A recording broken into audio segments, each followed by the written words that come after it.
Bueno, estamos en entrevista con Gustavo Scheps, ex decano de la Facultad de Arquitectura y ex director del taller Scheps, del cual fui parte por mucho tiempo.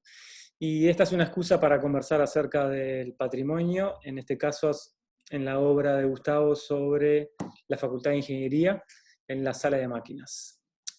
Bueno, Gustavo, bienvenido. Muy bien. Hola. Un poquito, Bueno, ¿eh?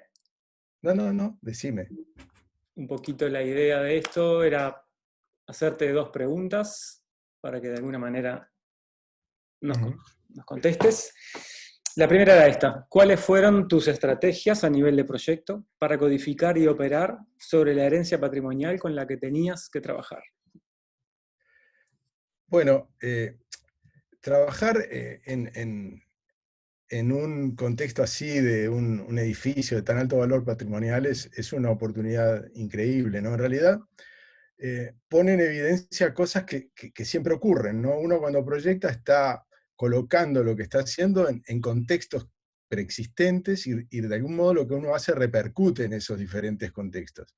Ahora, uno a veces se olvida de eso. La lectura del contexto siempre es básica y sobre todo la selección de qué es lo que va a mirar uno es como una especie de primerísimo acto de proyecto. Y en este caso, el recorrer el edificio pone en evidencia y uno trata con gran avidez de entender cuáles son las lógicas, cuál es la sensibilidad del proyectista, Vilamajó en este caso.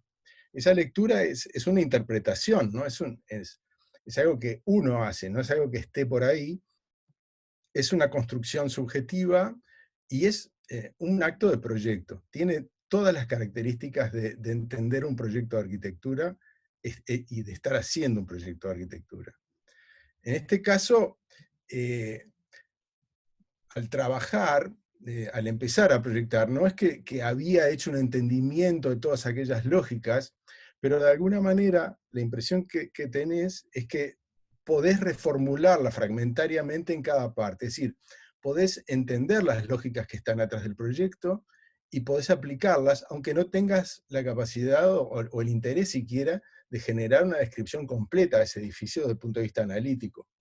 Lo interesante es que esa concepción, ese entendimiento del edificio que uno hace, que de alguna manera se interrelaciona con lo que es el acto de proyecto, a su vez se ve modificado por el propio acto de proyecto. O sea, uno proyectando empieza a entender diferente también el edificio que estaba ahí. O sea, hay una dinámica que es propia, bien propia de un proceso de proyecto.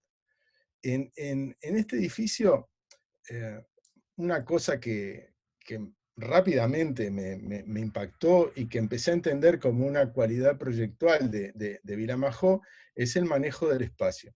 Básicamente el manejo del espacio, pero no solamente el espacio interno del edificio, sino el edificio puesto en el espacio de la existencia. Si el edificio de alguna manera nos muestra el paisaje lejano, el paisaje del mar, el paisaje de la ciudad, y lo incorpora a su propia espacialidad y de algún modo también nos conecta con ese paisaje al mismo tiempo que con los más pequeños detalles que tiene ese edificio en su propia resolución.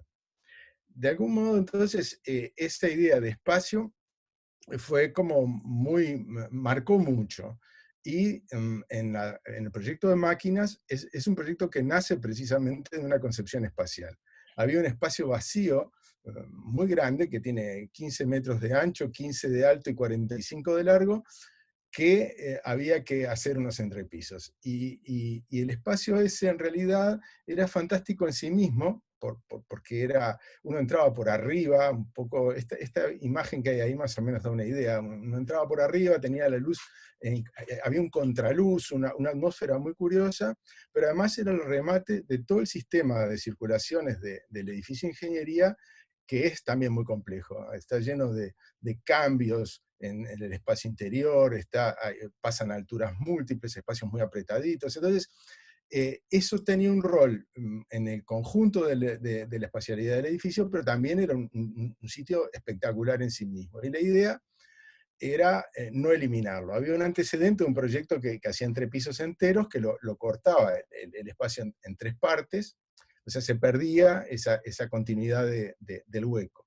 Y el proyecto que yo desarrollé entonces empieza por la idea de preservar ese vacío. Y también hay una cuestión que tiene que ver con las materialidades, porque el edificio tiene esa imagen rústica de hormigón súper potente, un hormigón visto de tablas muy marcadas, y que de algún modo lo que quería colocar allí pretendía que dialogara con esa materialidad, pero que en ningún momento se mimetizara, se camuflara con eso. Entonces, bueno, aparece esa idea de las bandejas colgando. Cuelgan en realidad porque había necesidad de dejar un espacio libre abajo, porque había un modelo de puerto muy, muy grande, que ahí en esa imagen justo se ve, todavía estaba lleno de agua el puerto, y se refleja la imagen del edificio, de los entrepisos colgando, ¿no?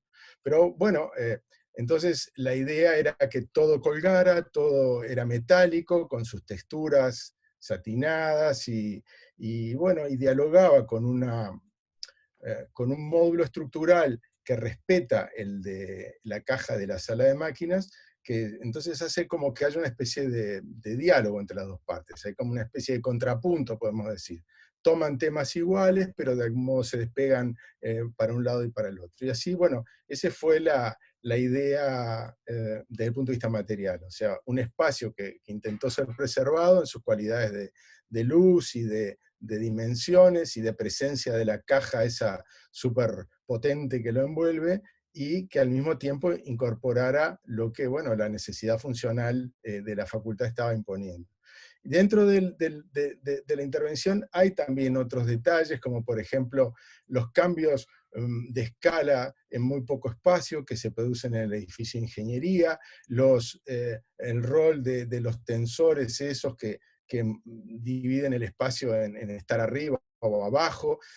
Pero yo repito un poco lo que decía al principio, hay muchas de estas cosas que las descubrí en el edificio después de haberlas proyectado, y fueron proyectadas porque de algún modo las había descubierto en el edificio. O sea, me gusta redundar sobre esa idea de la ida y la vuelta, ¿no? del proyecto. Bueno, digamos que a partir de esto, además, me pareció interesante empezar a entender, me pareció una manera interesante, perdón, de entender lo que es la arquitectura de Vilamajó, ¿no? O sea, esa manera fantástica que tiene de incluir las más diversas escalas en un mismo proyecto, ¿no? Cosa que es súper evidente, por ejemplo, en Villa Serrana, ¿no? Que uno no sabe si hay o se ha proyectado el Ventorrillo o el Mesón, si se ha proyectado un cerro o un valle, si se han proyectado dos edificios o si es el mismo, o bueno, o qué, ¿no? Esa idea de que es todo a la vez es un poco la mejor lección, por lo menos, que yo he recogido de la arquitectura de Vilamajó. Bueno, con respecto a máquinas sería eso un poco. El Bien, y después, proyecto, de repente vale la pena decirlo, el proyecto ese es del año 1994. Se empezó a construir, es de fines del 92, se empezó a construir en el 94 y se terminó allá por el 2002 porque había muy poquita plata, entonces se iba construyendo por etapas, se construyó en 5 etapas o 6 o yo qué sé cuántas, con muy poquito personal, pero bueno, se hizo bien, que se pudo terminar. perfecto. Segunda y última pregunta. Visto los resultados materiales de la intervención, ¿qué balance realizás del camino recorrido? Por ejemplo, si existen factores de trabajo que aún te generan inquietudes o interrogantes en este proyecto o en algún otro que te pueda servir como ejemplo para contar un poco de esta parte. Bueno, qué sé yo, es difícil porque en realidad es lo que decía, ¿no? Es un proyecto que ya tiene tantos años que de algún modo quedó incluido en proyectos subsiguientes y la reflexión siguió a partir de eso. Fue un proyecto, para mí, fue claramente una investigación. O sea, fue un proyecto que tomó muchos riesgos en su momento, riesgos en lo personal, porque, en fin, yo no tenía tanta experiencia y era una espacialidad muy inusual. Bueno, de ahí puede haber cuestiones en términos de detalle, de materialidad que puedan haber quedado un poco raras, pero para mi sorpresa ha aguantado increíblemente, porque está como se construyó, es decir, no ha recibido una gota de nada, de pintura, de fieltro, de nada. Entonces, es difícil, decía, hacer una evaluación.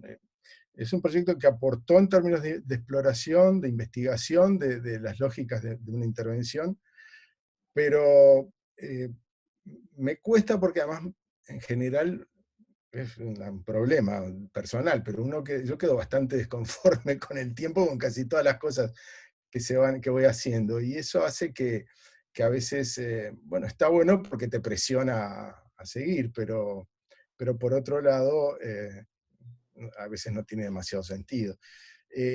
No sé, yo creo que hay cosas que el proyecto hubiera tenido, se hubiera podido reflexionar un poco más, sobre todo en términos de, qué sé yo, de iluminación, de detalle, pero hay que tener en cuenta también que fue muy difícil acostumbrar a la gente a usarlo. Había mucha gente que lo detestaba, de los que tenía que ir ahí, y entonces hicimos instructivos de uso, se explicaron condiciones ese proceso estuvo bueno, pero debió ser todavía mejor para escribir una historia. Es muy importante cómo empieza la historia de un proyecto para cómo sigue, ¿no? En ese sentido, ha habido un muy lento proceso de acostumbramiento y de aprendizaje de usar un espacio que es bastante inusual. Fue muy difícil al principio. La gente tapaba todas las ventanas, se quejaban del ingreso de la gente un poco indiscriminado.